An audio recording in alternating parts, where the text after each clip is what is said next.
The Grand Hotel Paradox, a never-ending mystery.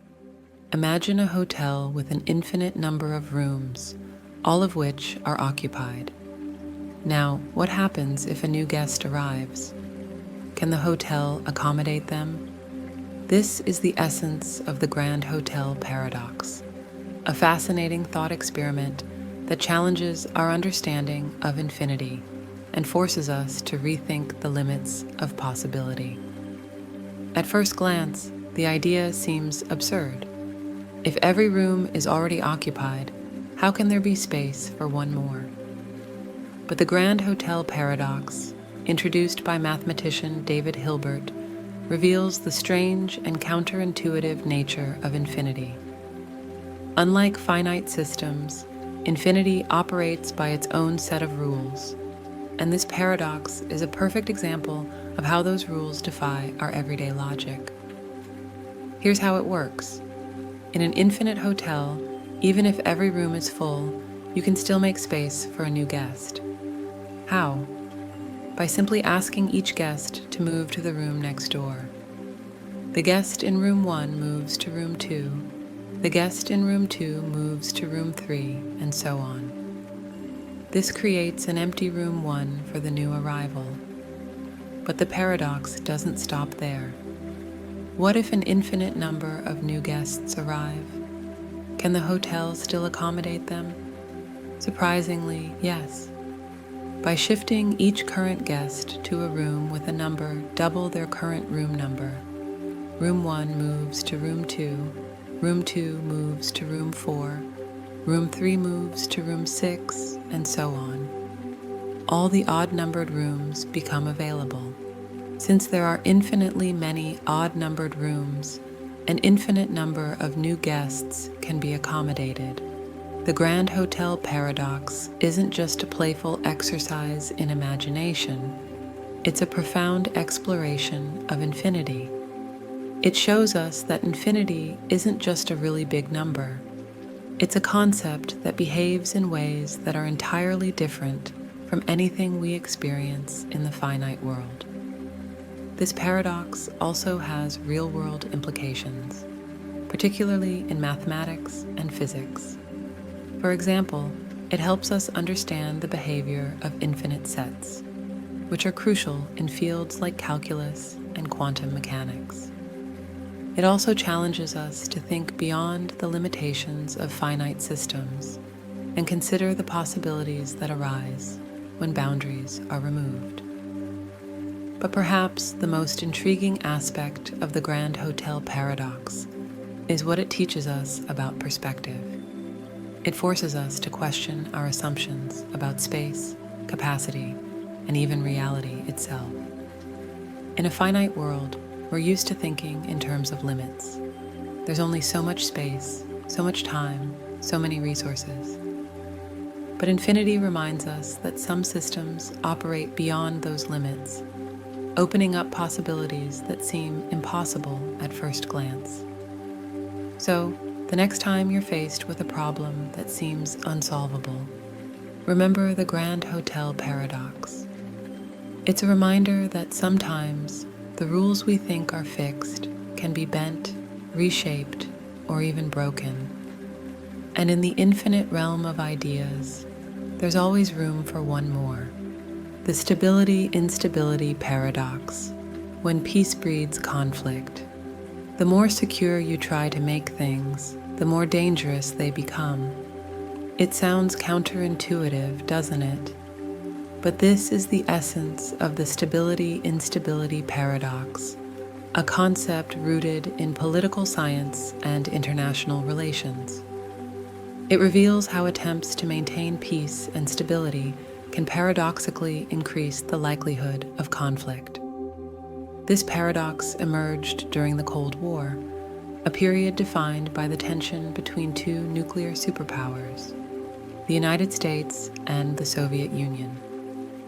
Both nations possessed enough nuclear weapons to destroy each other and the world many times over.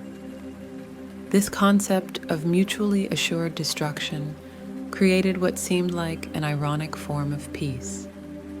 After all, No rational actor would start a nuclear war knowing it would result in total annihilation. But here's where the paradox comes in. While the threat of nuclear war stabilized relations at the global level, it made smaller, localized conflicts more likely. Why? Because when two major powers know that full-scale war is off the table, they might feel emboldened to engage in smaller, indirect confrontations. During the Cold War, this played out in the form of proxy wars, conflicts in Vietnam, Korea, and Afghanistan, where the superpowers supported opposing sides without directly confronting each other. At its core, the stability-instability paradox is about incentives. When stability is maintained at the highest level through a balance of power, deterrence, or fear of escalation, it can create a sense of security that lowers the perceived risks of smaller-scale conflicts. Actors may feel they can engage in limited aggression without triggering a catastrophic response. In this way, the paradox shows how efforts to maintain peace can unintentionally create opportunities for violence. But the paradox isn't confined to the Cold War. It has profound implications for modern geopolitics. Consider the current era of nuclear-armed states. While the doctrine of mutually assured destruction still acts as a deterrent against full-scale war, the same dynamic plays out in regional conflicts. For example, tensions between nuclear-armed neighbors like India and Pakistan have occasionally flared into skirmishes and border disputes, even as the threat of nuclear escalation looms in the background. The stability-instability paradox also applies to areas beyond warfare. Take cybersecurity, for example. As nations and organizations build increasingly secure digital systems, they inadvertently escalate the arms race with hackers and cybercriminals. The more robust the defenses, the more sophisticated the attacks become, leading to a cycle of stability at the systemic level and instability at the tactical level. Similarly, in economics, efforts to stabilize markets through regulation can sometimes create conditions for localized bubbles or crises, as actors exploit perceived safety nets. The paradox raises difficult questions about the nature of security and power. How do we balance efforts to maintain stability with the unintended consequences of those efforts?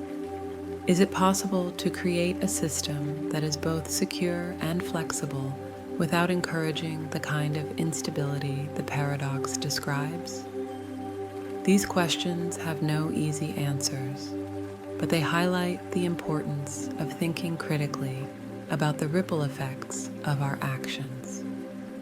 One of the most profound lessons of the stability-instability paradox is the importance of humility in decision-making. It reminds us that systems, whether they're geopolitical alliances, technological networks, or economic markets, are complex and interconnected. Actions intended to solve one problem often create new ones, and the consequences of those actions can be difficult to predict. The paradox challenges us to think beyond short-term goals and consider the broader dynamics at play.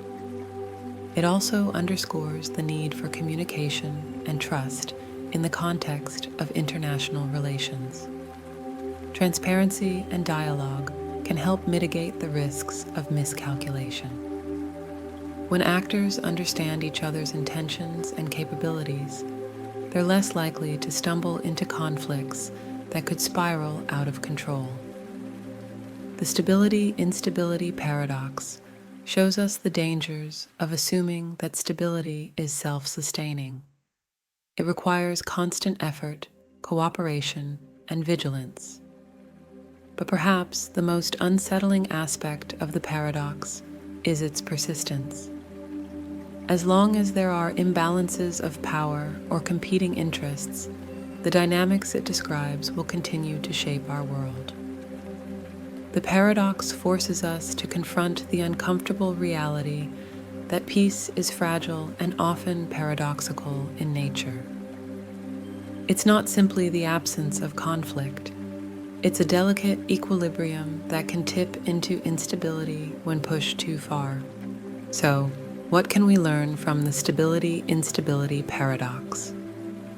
First, it teaches us to question the assumption that stability is always a good thing. While stability can reduce the likelihood of large-scale conflict, it can also create conditions for smaller-scale aggression.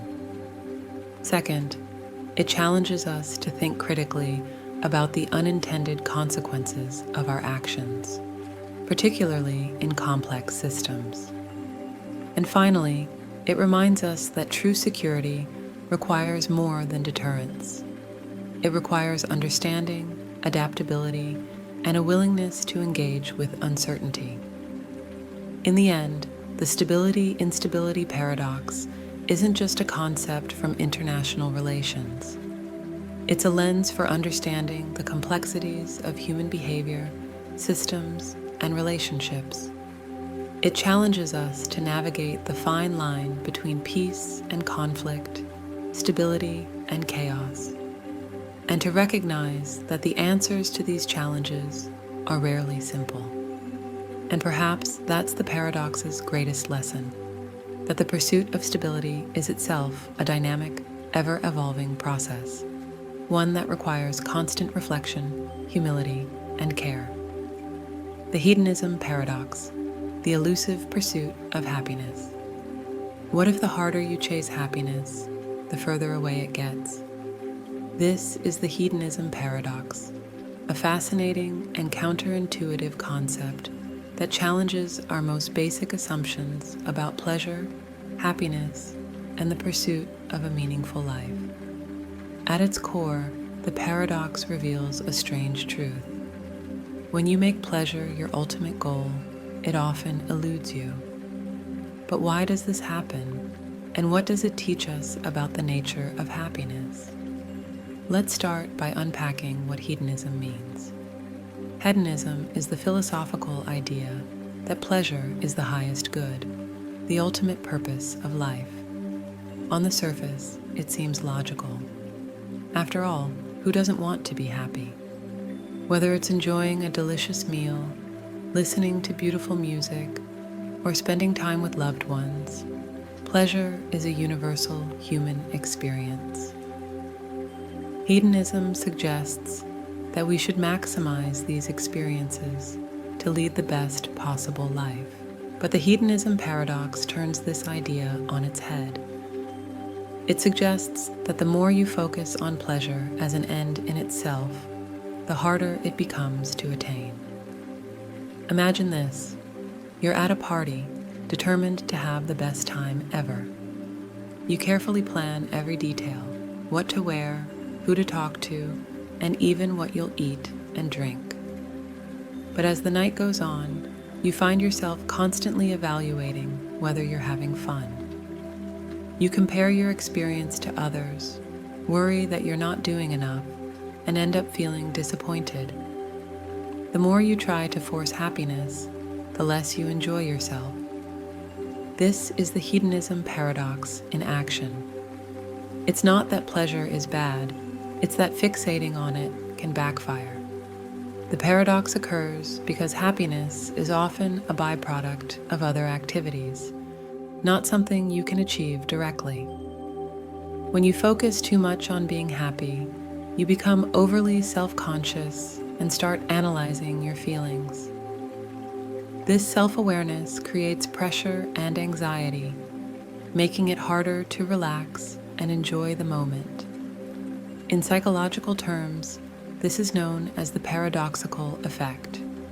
By focusing too much on the outcome, happiness, you lose sight of the process, which is where true joy often resides. Philosophers and psychologists have explored this paradox for centuries. Viktor Frankl, a Holocaust survivor and psychiatrist, famously wrote that happiness cannot be pursued. It must ensue as a result of living a meaningful life. Frankl's idea suggests that when we shift our focus away from chasing pleasure and toward engaging in meaningful activities, happiness tends to follow naturally. This aligns with modern research in positive psychology, which shows that people who prioritize purpose and connection over pleasure often report higher levels of life satisfaction. But the hedonism paradox doesn't mean that pleasure is unimportant. It highlights the need for balance. Pleasure is a vital part of life, but it's best experienced indirectly. For example, think about a hobby you love: painting, hiking, or playing music. When you're fully immersed in the activity, you're not thinking about how happy it's making you. You're simply enjoying the experience. Paradoxically, this lack of focus on happiness often leads to deeper and more lasting joy. The paradox also raises important questions about modern society. We live in a culture that constantly encourages us to seek happiness through consumerism, social media, and self-help advice. Advertisements promise that the right car, vacation, or gadget will make us happy. Social media bombards us with curated images of other people's seemingly perfect lives, fueling the idea that happiness is something we should always be chasing. But the hedonism paradox reminds us that this constant pursuit can be self-defeating. It challenges us to rethink what it means to live a fulfilling life and to resist the pressure to measure our worth by how happy we appear to be. So, how can we escape the trap of the hedonism paradox? One approach is to focus on intrinsic goals rather than extrinsic ones. Intrinsic goals are things we value for their own sake, like personal growth, relationships, and creativity. Extrinsic goals, like money, status, or appearance, are often pursued because we think they'll bring us happiness. Research shows that people who prioritize intrinsic goals tend to be happier and more fulfilled because they're not chasing external validation.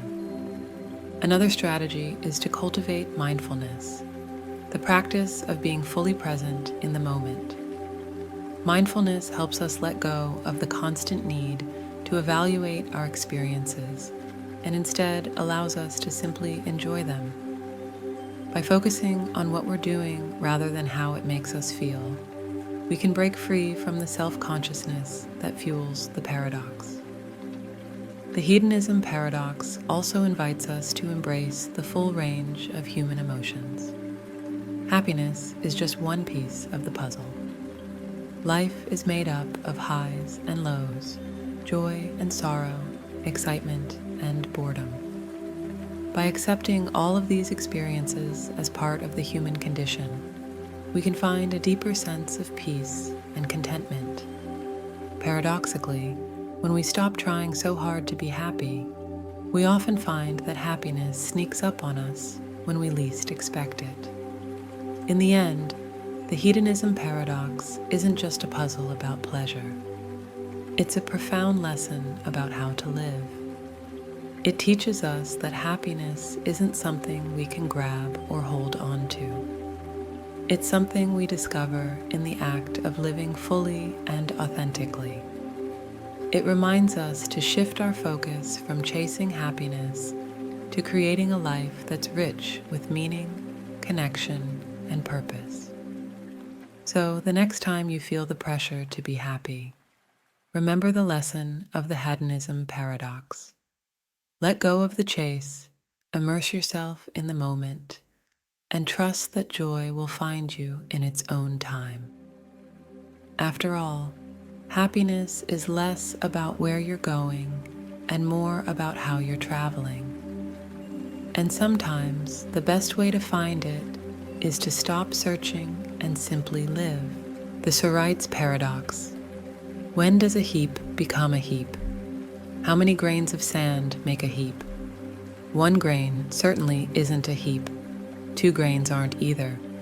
But what if you keep adding grains, one at a time? At what exact point does the pile of sand become a heap? This question lies at the heart of the Sorites paradox, a fascinating thought experiment that reveals how seemingly simple ideas can unravel into profound complexity. At first glance, the paradox seems easy to dismiss. After all, you might say, a heap is just a general term. It doesn't need to be precise. But the moment you start asking where the line is drawn, things get tricky. If one grain doesn't make a heap, and adding one more grain doesn't suddenly transform it into a heap, does that mean no amount of grains can ever form a heap? This slippery slope of reasoning challenges not just how we define heaps of sand, but how we deal with vague concepts in general. The Sorites paradox takes its name from the Greek word soros, meaning heap, and has puzzled philosophers for centuries. It isn't just about sand. It's about how we define anything that lacks clear boundaries. Think about baldness. At what point does a person with thinning hair become bald? Or consider wealth. How many dollars do you need to go from being poor to rich? These questions seem trivial at first, but reveal a deeper truth about the limits of language and reasoning. The paradox exposes a fundamental problem with vague concepts. They resist precise definitions. Words like heap, bald, or rich are useful because they allow us to talk about general ideas without needing exact measurements. But when pushed to their limits, these concepts become ambiguous. The Sorites paradox forces us to confront this ambiguity and question how we can make sense of a world filled with fuzzy boundaries. One proposed solution is to introduce the idea of degrees or gradual change. Instead of thinking in absolutes, heap or not a heap, we could think in terms of probabilities or thresholds. For instance, we might say that as the number of grains increases, the likelihood of the pile being considered a heap gradually rises. This approach avoids drawing a hard line, but raises another question. How do we decide where to place these thresholds? Even with degrees, the problem of vagueness remains. Another proposed solution is to embrace the idea of context. In some contexts, a pile of 50 grains might be called a heap, while in others, it might not. For example, if you're talking about grains of sand on a beach, a small pile might not qualify as a heap. But if you're looking at grains on a table, even a tiny pile might seem like a heap by comparison. This context-dependent view acknowledges that definitions are flexible, shaped by the situations in which they're used. The Sorites paradox doesn't just challenge how we think about words. It has real-world implications. Take laws, for example. Many legal systems rely on vague concepts like reasonable doubt or excessive force. These terms are intentionally left flexible to accommodate different situations, but they also create room for interpretation and disagreement. The paradox reminds us that while vagueness can be useful, it can also lead to uncertainty and conflict. Similarly, the Sorites paradox applies to social and ethical questions. Consider climate change. At what point does a gradual increase in temperature become a crisis? Or think about social issues like inequality. How much disparity is too much? These are not just abstract questions. They influence how we respond to some of the most pressing challenges of our time. The Sorites paradox forces us to confront the fact that many of these problems don't have clear-cut solutions. But perhaps the most profound lesson of the paradox is what it reveals about our need for clarity in a messy, ambiguous world. We like to think in categories, dividing things into neat boxes. This is a heap, this isn't. This is bald, this isn't. But the world rarely conforms to such clear distinctions. The Sorites paradox challenges us to embrace complexity and uncertainty, recognizing that many of the concepts we use are imprecise by nature. In the end, the Sorites paradox isn't just about grains of sand or fuzzy definitions. It's a reminder of how we navigate the gray areas of life. It teaches us that ambiguity is not a flaw in our thinking, but a reflection of the world's complexity. And perhaps that's what makes this paradox so life-changing.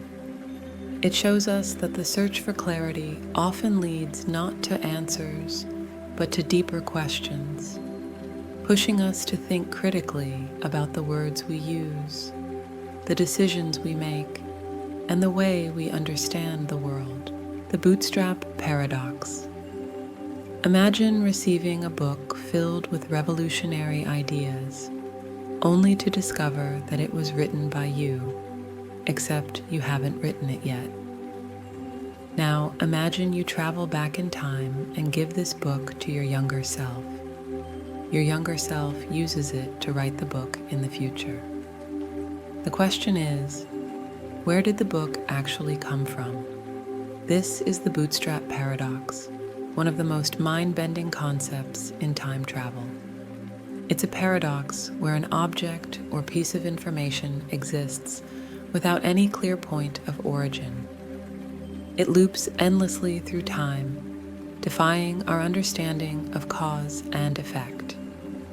The Bootstrap paradox is named after the idea of pulling yourself up by your own bootstraps, a phrase meant to describe something that seems impossible. In this paradox, something creates itself. It exists because it was sent back in time, but its origin remains a mystery. It's a paradox that forces us to question the very nature of time, causality, and reality. To make it simpler, let's break it down with a classic example. Imagine a scientist in the future invents a time machine. They travel back in time and meet their younger self, giving them the detailed blueprints for building the time machine. The younger self uses these blueprints to build the machine and eventually grows up to become the same scientist who travels back in time. But here's the problem. Where did the original idea for the time machine come from? It wasn't invented. It was simply passed around in an endless loop. The machine exists, but it has no true beginning. This paradox challenges one of our most fundamental assumptions about reality, that every effect must have a cause. In the Bootstrap paradox, cause and effect are tangled in such a way that they become indistinguishable. The time machine exists, but its origin is stuck in a loop, forever recycling itself. What makes the Bootstrap paradox so fascinating is that it's not just a thought experiment. It has implications for how we understand time and causality. In our everyday experience, time flows in one direction, from past to present to future. Cause leads to effect, and actions have consequences. But in a time travel scenario, these rules break down. The past can influence the future, but the future can also influence the past, creating a feedback loop where the origin of events becomes impossible to trace. Philosophically, the Bootstrap paradox raises profound questions about free will and determinism. If the blueprints for the time machine have no origin, does that mean the scientist's actions are predetermined by the loop? Or is the paradox itself a demonstration of how free will can exist outside of linear causality? The paradox forces us to confront the possibility that time isn't as straightforward as it seems, that it might be a much more flexible and interconnected phenomenon. Science fiction often explores the bootstrap paradox in creative ways. One famous example is the movie Terminator. In the film, a character travels back in time to protect a future leader, but in doing so, becomes part of the events that lead to that leader's rise. Another example is the classic time travel novel, The Time Traveler's Wife, which plays with the idea of a self-contained loop in which events happen because they've already happened. These stories highlight the paradox's strange and captivating nature, inviting us to imagine a reality where time is anything but linear. From a scientific perspective, the bootstrap paradox is tied to theories about time travel, particularly in the context of general relativity. Einstein's equations allow for the possibility of closed time-like curves, essentially loops in spacetime, where events can circle back on themselves. While this idea remains theoretical, it suggests that the paradox might not just be a product of imagination, but a potential feature of the universe itself. But here's where it gets even more interesting. The bootstrap paradox isn't just about time travel. It's about information and causality.